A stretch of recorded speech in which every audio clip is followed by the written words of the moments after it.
मंजिलें मिल ही जाएंगी भटकते हुए ही सही। मंजिलें मिल ही जाएंगी भटकते हुए ही सही। गुमराह तो वो हैं जो घर से निकले भी नहीं। गुमराह तो वो हैं जो घर से निकले भी नहीं। So hello everyone, welcome back to my channel. और स्टार्टिंग थोड़ी मोटिवेशन के साथ करने की कोशिश की है। आई होप आपको पसंद आएगा।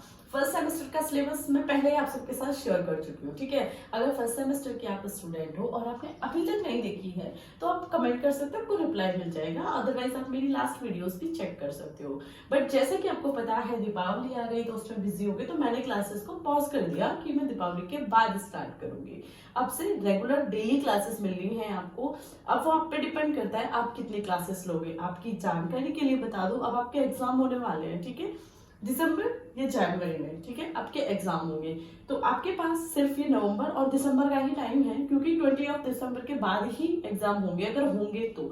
अदरवाइज जनवरी आपके लिए परफेक्ट है। तो 2 मंथ है, अच्छे से तैयारी करो। फर्स्ट सेमेस्टर वाले और थर्ड सेमेस्टर वाले दोनों से ये मैं बोल रही हूँ, ठीक है। तो आज थर्ड सेमेस्टर की क्लासेस करने से पहले एक व्यू देख लेते हैं कि थर्ड सेमेस्टर में क्या क्या आपके सब्जेक्ट होते हैं, क्या क्या आपके टॉपिक्स होते हैं, कौन सा सब्जेक्ट इंपॉर्टेंट है या किस में ज्यादा मार्क्स लाने की जो चांस है वो ज्यादा रहते हैं, राइट। तो थर्ड सेमेस्टर का सिलेबस बहुत ज्यादा नहीं है, लिमिटेड सिलेबस है, सिर्फ 4 सब्जेक्ट है, ठीक है। इसके साथ साथ अगर आपको कोई डाउट है तो आप मुझे टेलीग्राम पे फॉलो कर सकते हो, लिंक वीडियो के डिस्क्रिप्शन में मैं मेंशन कर दूंगी। साथ ही साथ मेरा इंस्टाग्राम हैंडल भी है MSc Chemistry 01, इस पे भी आप मुझे फॉलो कर सकते हो। तो आपको वहां पे भी नोट्स एंड डायरेक्टली इंस्ट्रक्शन मिल जाए, राइट। तो चलो अब अपना सिलेबस देख लेते हैं विदाउट वेस्टिंग आवर टाइम। अब देख लेते हैं MSc थर्ड सेमेस्टर में कौन कौन से सब्जेक्ट होते हैं। तो सबसे पहले तो आपका फोटो केमिस्ट्री, ओके। बट इससे पहले की इन्फॉर्मेशन आपको देना चाहूंगी, अगर आपको अपने मार्क्स को इंक्रीज करना है, परसेंटेज को इंक्रीज करना है, तो थर्ड सेमेस्टर उसके लिए बेस्ट है। क्योंकि थर्ड सेमेस्टर में हमेशा ही आपकी जो परसेंटेज है वो बहुत ज्यादा इंक्रीज हो जाती है। क्यों? एक तो आपको टाइम काफी मिलता है थर्ड सेमेस्टर में। सेकेंड थिंग इज कि जो आपका सिलेबस है ना वो एक नॉर्मल अमाउंट में है, ठीक है। ऐसा नहीं कि उसके लिए आपको बहुत बहुत कुछ ज्यादा ज्यादा करना होता है, ठीक है। Photo chemistry, analytical chemistry interesting है, अच्छी है। थोड़ा सा जो हार्डवर्क है दैट इज बायोऑर्गेनिक और स्पेक्ट्रोस्कोपी, ठीक है। तो काफी गेनिंग सेमेस्टर में बोल सकते हो, थोड़ी सी ज्यादा मेहनत कर ली ना तो 85 के अबव आप इजीली गेन कर लोगे, ठीक है। बट वो आप पे डिपेंड करता है, टोटली आप पे डिपेंड करता है। हमारे टाइम में तो बहुत अलग वाला सिस्टम था कि यूट्यूब पे कोई केमिस्ट्री का नहीं था, MSc केमिस्ट्री से रिलेटेड कोई नहीं था। तो वो हमें टेक्स्ट बुक लेनी पड़ती थी, इवन नोट्स बनाने के लिए भी या गूगल की हेल्प लेनी पड़ती थी। तो तब से हम नोट्स बनाते थे और फिर उस नोट्स को क्लियर करना, अपने माइंड को सही करना, उसमें ज्यादा मेहनत है। आपके सामने मेरे चैनल पे आपको हर एक सब्जेक्ट के हर एक सेमेस्टर के नोट्स इजीली मिल जाएंगे, जो टेक्स्ट बुक या गूगल से या कहीं से भी बनाए हुए हैं। बस सिलेबस आपके लिए इजी है, जो नोट्स हैं वो आपको बहुत इजीली समझ आएंगे।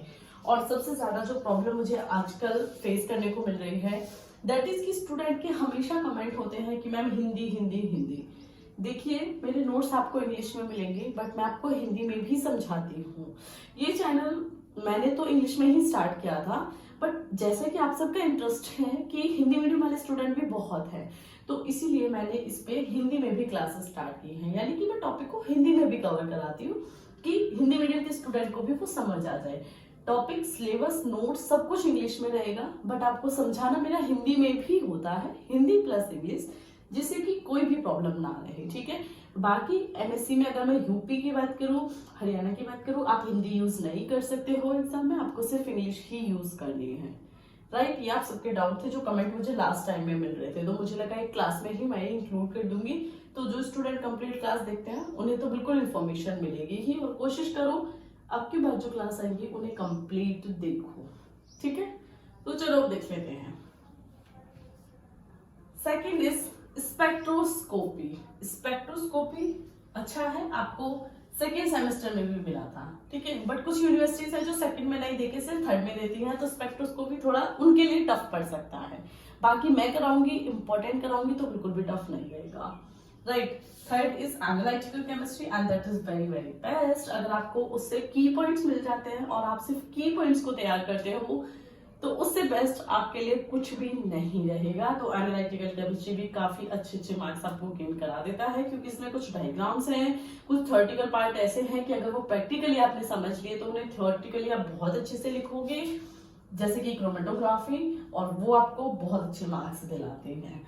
ठीक है। एंड फोर्थ है आपका बायो इनऑर्गेनिक, ऑर्गेनिक, फिजिकल। अब यहाँ पे कंफ्यूजन है कि मैम ये 3 सब्जेक्ट, इसका मतलब है कि इसमें अगर आपकी स्पेशलाइजेशन इनऑर्गेनिक से है तो आपको बायो इनऑर्गेनिक दी जाएगी, आपकी स्पेशलाइजेशन बायो ऑर्गेनिक से है तो आपको बायो ऑर्गेनिक दी जाएगी, और अगर जो आप एमएससी की स्पेशलाइजेशन फिजिकल में कर रहे हो तो आपको बायो फिजिकल दी जाएगी। क्लियर? मेरी तो बायो ऑर्गेनिक थी, क्योंकि मेरी जो स्पेशलाइजेशन है वो ऑर्गेनिक केमिस्ट्री से है। तो ये सिर्फ इतना सा सिलेबस है, बहुत ज्यादा पैनिक होने की जरूरत नहीं है। टॉप 10 टॉपिक कराऊंगी, मैराथन क्लासेस चलाऊंगी, सिलेबस कंप्लीट करा दूंगी 20 to 25 ऑफ दिसंबर से पहले। उसके बाद सिर्फ मैराथन क्लासेस होंगी, इंपॉर्टेंट रिवीजन। ठीक है। बट वो आपकी फीडबैक होगा उस पर डिपेंड करता है। आपका फीडबैक अच्छा होगा तो क्लासेस डेफिनेटली अच्छी दी जाएंगी और आपको हेल्प भी करेंगी। बट अगर आपका फीडबैक में उतना मोटिवेशन नहीं रहता है तो फिर भी क्लासेस दी जाएंगी, बट शायद उतनी नहीं दी जाएंगी। अगर आप लोग डेली क्लास देखते हो रेगुलर बेस पे तो 25 दिसंबर, ठीक है, ये नोट डाउन कर लेना, 25 दिसंबर से पहले आपको फिंगर टिप्स पे मैं केमिस्ट्री का सिलेबस करा दूंगी। बट वो आप पर डिपेंड करता है, आपको हर एक क्लास देखनी है। आपको फर्स्ट सेमेस्टर की भी क्लास देखनी है, अगर आप फर्स्ट के स्टूडेंट हो, हर एक क्लास। ऐसा नहीं आज की क्लास देख ली कल की नहीं देखी, क्योंकि अभी हमारे पास सिर्फ मैं 2 मंथ का टारगेट लेके चल रही हूँ। ठीक है, ज्यादा नहीं लेते, 2 मंथ का लेते हैं। राइट, 2 मंथ का टारगेट लेते हैं। 2 मंथ में सिलेबस कंप्लीट कराना है और मोस्ट इंपॉर्टेंट टॉपिक को। तो मैं पूरे सिलेबस में नहीं जाऊंगी, ठीक है, की पॉइंट्स उठाऊंगी। अगर आपको पूरा सिलेबस करना है तो वो तो चैनल पे ऑलरेडी है, बट अब 2 मंथ में मैं की पॉइंट्स उठाऊंगी कि जहां से क्वेश्चंस आते हैं, एवरी ईयर रिपीट होते हैं, सिर्फ वो की पॉइंट्स लेंगे और कल से क्लासेस स्टार्ट हो जाएंगी। क्लासेस का टाइम सेम है, 4 PM इवनिंग। ठीक है, तैयार रहना क्लासेस के लिए और कंप्लीट क्लास को जरूर वॉच करना। कोई भी डाउट है टेलीग्राम पे कनेक्ट करो, वहां पे पूछो, लिंक वीडियो के डिस्क्रिप्शन में है। इंस्टाग्राम पे करो, और यूट्यूब तो आपको है, आपको यूट्यूब पे भी रिप्लाई मिलते हैं। 58 के सब्सक्राइबर्स हो गए हैं स्टिल। हर एक इंसान को मेरी कोशिश रहती है रिप्लाई करने की, तो लाइक शेयर एंड सब्सक्राइब कर लीजिएगा, that will motivate me most of the time. So thank you so much for watching.